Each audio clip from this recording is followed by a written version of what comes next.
சந்தோஷம். புன்னகை ஒரு அருமருந்து. நீங்கள் புன்னகைத்து செல்லுங்கள், புன்னகை இருக்கின்ற எல்லாமே பொன்னாக மாறும் என்கிறார்கள். இந்த முகத்தில் புன்னகையும் உள்ளத்தில் புன்னகையும் பொங்கி எழ வேண்டும். பொன்னகை சேர்க்கலாம். புன்னகை என்பது மனதில் உதிர வேண்டும்.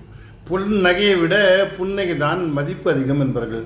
உடல் ஆரோக்கியத்தையும் முழுமையாக செய்யக்கூடிய ஒரு ஆற்றல் புன்னகைக்கு உண்டு.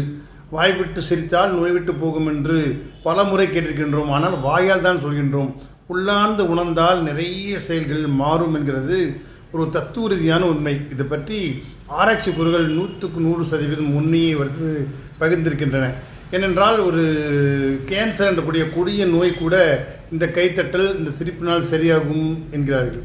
இந்த சிரிப்பதனால் மனம் உற்சாகியும் ஆரோக்கியம் பெற்று உங்கள் மூளையிலுடைய அற்புதமான சக்தி கூட இயங்கும் என்பார்கள்.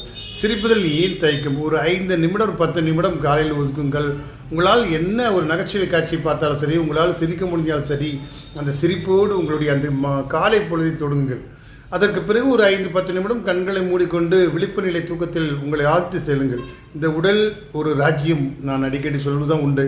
இந்த ராஜ்யத்தை நீங்கள் தினந்தோறும் பூஜிக்க வேண்டும். அது சிறப்பாக அந்த ராஜ்யத்துக்குள் நீங்கள் இருந்தால் இந்த உடல் உன்னோடு பயணித்து நீங்கள் 100 ஆண்டு காலம் உற்சாக பயணப்புரிய எல்லா ஆற்றலையும் சக்தியும் நமக்கு அளித்து கொண்டே இருக்கும். எனவே முகத்தில் ஒரு புன்னகை காட்டுங்கள், உள்ளத்தில் புன்னகையை வரவழையுங்கள். எப்பொழுதெல்லாம் நேரம் கிடைக்கின்றதோ சிரியுங்கள், சிரித்து மகிழுங்கள். மகிழ்ந்து மகிழ்வித்து உடலையும் உன்னையும் உற்சாகப்படுத்துங்கள். சந்தோஷம். வாழ்க வளமுடன்.